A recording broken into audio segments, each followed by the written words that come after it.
जय माता दी बंधुओं, आपके अपने माँ कात्यायनी संस्कार चैनल में आप सभी का हार्दिक हार्दिक अभिनंदन है। बंधुओं, सर्वप्रथम माता पिता गुरुदेव के चरणों में प्रणाम करते हुए आप सभी माताओं, बहनों, बंधुओं, भाइयों को सादर जय श्री कृष्णा। बंधुओं, आज श्री शिव महापुराण के विंध्येश्वर संहिता का 21वां और 22वां अध्याय लेकर के उपस्थित हुई हूँ।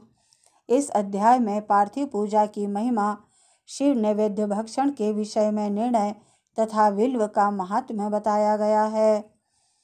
यहाँ पर ऋषियों के पूछने पर किस कामना की पूर्ति के लिए कितने पार्थिव लिंगों की पूजन करनी चाहिए, इस विषय का वर्णन किया गया है। सूत जी बोले, महर्षियों, पार्थिव लिंगों की पूजा कोटि कोटि यज्ञों का फल देने वाली है। कलयुग में लोगों के लिए शिवलिंग पूजन जैसा श्रेष्ठ दिखाई देता है, वैसा दूसरा कोई साधन नहीं है। यह समस्त शास्त्रों का निश्चित सिद्धांत है। शिवलिंग भोग और मोक्ष देने वाला है। लिंग 3 प्रकार के कहे गए हैं, उत्तम, मध्यम और अधम। जो 4 अंगुल ऊंचा और देखने में सुंदर हो तथा वेदी से युक्त हो, उस शिवलिंग को शास्त्रज्ञ महर्षियों ने उत्तम कहा है। उससे आधा मध्यम और उससे आधा अधम माना गया है। इस तरह 3 प्रकार के शिवलिंग कहे गए हैं, जो उत्तरोत्तर श्रेष्ठ है। ब्राह्मण, क्षत्रिय, वैश्य, शूद्र अथवा विलोम शंकर कोई भी क्यों न हो, वह अपने अधिकार के अनुसार वैदिक अथवा तांत्रिक मंत्र से सदा आदर पूर्वक शिवलिंग की पूजा करे। ब्राह्मणों, महर्षियों, अधिक कहने से क्या लाभ? शिवलिंग का पूजन करने में स्त्रियों का तथा अन्य सब लोगों का भी अधिकार है। द्विजों के लिए वैदिक पद्धति से ही शिवलिंग की पूजा करना श्रेष्ठ है, परंतु अन्य लोगों के लिए वैदिक मार्ग से पूजा करने की सम्मति नहीं है। वैदज्ञ द्विजों को वैदिक मार्ग से ही पूजन करना चाहिए, अन्य मार्ग से नहीं। यह भगवान शिव का कथन है। दधीची और गौतम आदि के शाप से जिनका चित्त दग्ध हो गया है, उन द्विजों की वैदिक कर्म में श्रद्धा नहीं होती। जो मनुष्य वेदों तथा स्मृतियों में कहे हुए सत्कर्मों की अवहेलना करते हैं और दूसरे कर्म को करने लगते हैं, उसका मनोरथ कभी सफल नहीं होता। इस प्रकार विधि पूर्वक भगवान शंकर का नैवेद्यांत पूजन करके उनकी त्रिभुवनमयी 8 मूर्तियों का भी वहीं पूजन करें। पृथ्वी, जल, अग्नि, वायु, आकाश, सूर्य, चंद्रमा तथा यजमान, ये भगवान शंकर की 8 मूर्तियां कही गई हैं। इन मूर्तियों के साथ सर्व, भव, रुद्र, उग्र, भीम, ईश्वर, महादेव तथा पशुपति, इन नामों की भी अर्चना करें। तदंतर चंदन, अक्षत और बिल्व पत्र लेकर वहाँ ईशान आदि के क्रम से भगवान शिव के परिवार का उत्तम भक्ति भाव से पूजन करें। ईशान नंदी, चंड, महाकाल, भृंगी, वृष, स्कंद, कपर्दीश्वर, सोम तथा शुक्र, ये 10 शिव के परिवार हैं, जो क्रमशः ईशान आदि 10 दिशाओं में पूजनीय हैं। तत्पश्चात भगवान शिव के समक्ष वीरभद्र का और पीछे कीर्तिमुख का पूजन करें। विधि पूर्वक 11 रुद्रों की पूजा करें। इसके बाद पंचाक्षर मंत्र का जप करके शतरुद्री स्तोत्र का, नाना प्रकार की स्तुतियों का तथा शिव पंचांग का पाठ करें। तत्पश्चात परिक्रमा और नमस्कार करके शिवलिंग का विसर्जन करें। इस प्रकार मैंने शिव पूजन की संपूर्ण विधि का आदर पूर्वक वर्णन किया। रात्रि में देव कार्य को सदा उत्तराभिमुख होकर ही करना चाहिए। इसी प्रकार शिव पूजन भी पवित्र भाव से सदा उत्तराभिमुख होकर ही करना उचित है। जहाँ शिवलिंग स्थापित हो, उससे पूर्व दिशा का आश्रय लेकर नहीं बैठना या खड़ा होना चाहिए, क्योंकि वह दिशा भगवान शिव के आगे या सामने पड़ती है। इष्ट देव का सामना रोकना ठीक नहीं होता। शिवलिंग से उत्तर दिशा में भी न बैठें, क्योंकि उधर भगवान शंकर का वामांग है, जिसमें शक्ति स्वरूपा देवी उमा विराजमान है। पूजक को शिवलिंग से पश्चिम दिशा में भी बैठना नहीं चाहिए, क्योंकि वह आराध्य देव का पृष्ठभाग है। पीछे की ओर से पूजा करना उचित नहीं है। अतः अवशिष्ट दक्षिण दिशा ही ग्राह्य है, उसी का आश्रय लेना चाहिए। तात्पर्य यह है कि शिवलिंग से दक्षिण दिशा में उत्तराभिमुख होकर बैठें और पूजा करें। विद्वान पुरुष को चाहिए कि वह भस्म का त्रिपुंड लगाकर, रुद्राक्ष की माला लेकर तथा बिल्व पत्र का संग्रह करके ही भगवान शंकर की पूजा करें, इनके बिना नहीं। मुनीश्वरों, शिव पूजन आरंभ करते समय यदि भस्म न मिले तो मिट्टी से भी ललाट में त्रिपुंड अवश्य कर लेना चाहिए। ऋषि बोले, मुने, हमने पहले से यह बात सुन रखी है कि भगवान शिव का नैवेद्य नहीं ग्रहण करना चाहिए। इस विषय में शास्त्र का क्या निर्णय है, यह बताइए। साथ ही बिल्व का महात्म्य भी प्रकट कीजिए। सूत जी ने कहा, मुनियों, आप शिव संबंधी व्रत का पालन करने वाले हैं, अतः आप सबको शतशः धन्यवाद है। मैं प्रसन्नतापूर्वक सब कुछ बतलाता हूँ, आप सावधान होकर सुने। जो भगवान शिव का भक्त है, बाहर भीतर से पवित्र और शुद्ध है, उत्तम व्रत का पालन करने वाला तथा दृढ़ निश्चय से युक्त है, वह शिव नैवेद्य का अवश्य भक्षण करे। भगवान शिव का नैवेद्य अग्राह्य है, इस भावना को मन से निकाल दें। शिव के नैवेद्य को देख लेने मात्र से भी सारे पाप दूर भाग जाते हैं। उसको खा लेने पर तो करोड़ों पुण्य अपने भीतर आ जाते हैं। आए हुए शिव भक्त शिव नैवेद्य को सिर झुकाकर प्रसन्नता के साथ ग्रहण करें और प्रयत्न करके शिव स्मरण पूर्वक उसका भक्षण करें।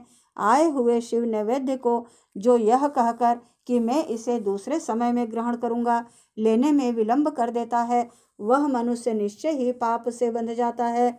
जिसने शिव की दीक्षा ली हो, उस शिव भक्त के लिए यह शिव नैवेद्य अवश्य भक्षणीय है। ऐसा कहा जाता है कि शिव दीक्षा से युक्त शिव भक्त पुरुष के लिए सभी शिवलिंगों का नैवेद्य शुभ एवं महाप्रसाद है, अतः वह उसका अवश्य भक्षण करे। परंतु जो अन्य देवताओं की दीक्षा से युक्त है और शिव भक्ति में भी मन को लगाए हुए है, उनके लिए शिव नैवेद्य भक्षण के विषय में क्या निर्णय है, इसे आप लोग प्रेम पूर्वक सुने। ब्राह्मणों, जहाँ से शालग्राम शिला की उत्पत्ति होती है, वहाँ के उत्पन्न लिंग में रसलिंग, पारद लिंग में पाषाण, रजत तथा सुवर्ण से निर्मित लिंग में देवताओं तथा सिद्धों द्वारा प्रतिष्ठित लिंग में, केशर निर्मित लिंग में, स्फटिक लिंग में, रत्न निर्मित लिंग में तथा समस्त ज्योतिर्लिंगों में विराजमान भगवान शिव के नैवेद्य का भक्षण चंद्रायण व्रत के समान पुण्यजनक है। बाह्य हत्या करने वाला पुरुष भी यदि पवित्र होकर शिव निर्माल्य का भक्षण करके उसे सिर पर धारण करे तो उसका सारा पाप शीघ्र ही नष्ट हो जाता है। पर जहाँ चंड का अधिकार है, वहाँ जो शिव निर्माल्य हो उसे साधारण मनुष्यों को नहीं खाना चाहिए। जहाँ चंड का अधिकार नहीं है, वहाँ के शिव निर्माल्य का सभी को भक्तिपूर्वक भोजन करना चाहिए। बाणलिंग, नर्मदेश्वर, लोह निर्मित, स्वर्णादि धातुमय लिंग, सिद्धलिंग, जिन लिंगों की उपासना से किसी ने सिद्धि प्राप्त की है अथवा जो सिद्धों द्वारा स्थापित है, वे लिंग, स्वयंभूलिंग, इन सब लिंगों में तथा शिव की प्रतिमाओं मूर्तियों में चंड का अधिकार नहीं है। जो मनुष्य शिवलिंग को विधि पूर्वक स्नान कराकर उस स्नान के जल का 3 बार आचमन करता है, उसे कायिक, वाचिक और मानसिक तीनों प्रकार के पाप यहाँ शीघ्र नष्ट हो जाते हैं। जो शिव नैवेद्य पत्र, पुष्प, फल और जल अग्राह्य है, वह सब भी शालग्राम शिला के स्पर्श से पवित्र ग्रहण करने योग्य हो जाता है। मुनीश्वरों, शिवलिंग के ऊपर चढ़ा हुआ जो द्रव्य है वह अग्राह्य है। जो वस्तु लिंग स्पर्श से रहित है, अर्थात जिस वस्तु को अलग रखकर शिव जी को निवेदित किया जाता है, लिंग पर चढ़ाया नहीं जाता, उसे अत्यंत पवित्र जानना चाहिए। मुनीश्वरों, इस प्रकार नैवेद्य के विषय में शास्त्र का निर्णय बताया गया है। तुम लोग सावधान होकर आदर पूर्वक बिल्व का महात्म्य सुनो। यह बिल्व वृक्ष महादेव का ही रूप है। देवताओं ने भी इसकी स्तुति की है। फिर जिस किसी तरह से इसकी महिमा कैसे जानी जा सकती है। तीनों लोकों में जितने पुण्य तीर्थ प्रसिद्ध हैं, वे संपूर्ण तीर्थ बिल्व के मूल भाग में निवास करते हैं। जो पुण्यात्मा मनुष्य बिल्व के मूल में लिंग स्वरूप अविनाशी महादेव जी का पूजन करता है, वह निश्चय ही शिवपद को प्राप्त होता है। जो बिल्व की जड़ के पास जल से अपने मस्तक को सींचता है, वह संपूर्ण तीर्थों में स्नान का फल पा लेता है और वहीं इस भूतल पर पावन माना जाता है। इस बिल्व की जड़ के परम उत्तम थाले को जल से भरा हुआ देखकर महादेव जी पूर्णतया संतुष्ट होते हैं। जो मनुष्य गंध पुष्प आदि से बिल्व के मूल भाग का पूजन करता है, वह शिवलोक को पाता है और इस लोक में भी उसकी सुख संतति बढ़ती है। जो बिल्व की जड़ के समीप आदर पूर्वक दिवाली जलाकर रखता है, दीपावली अर्थात दीपक जलाकर रखता है, वह तत्व ज्ञान से संपन्न हो भगवान महेश्वर में मिल जाता है। जो बिल्व की शाखा थामकर हाथ से उसके नए नए पल्लव उतारता है और उनसे उस बिल्व की पूजा करता है, वह सब पापों से मुक्त हो जाता है। जो बिल्व की जड़ के समीप भगवान शिव में अनुराग रखने वाले एक भक्त को भी भक्तिपूर्वक भोजन कराता है, उसे कोटि गुना पुण्य प्राप्त होता है।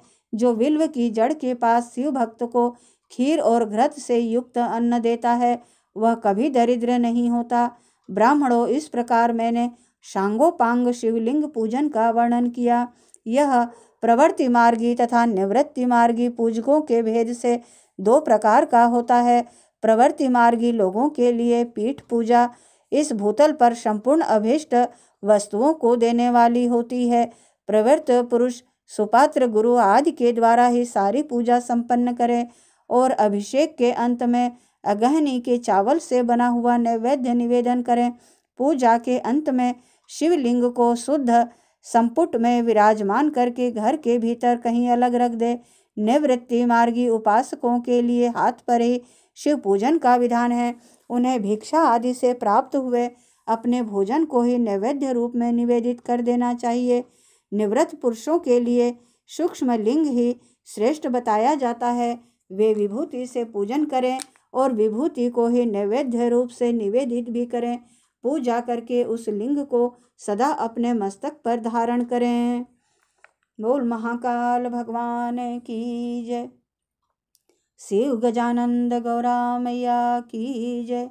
बंधुओं, यह 21वां 22वां अध्याय यहाँ पूर्ण हुआ। यदि मेरा यह प्रयास आपको अच्छा लगे तो प्लीज़ लाइक, शेयर व सब्सक्राइब अवश्य करें। जय माता दी बंधुओं, जय श्री कृष्ण।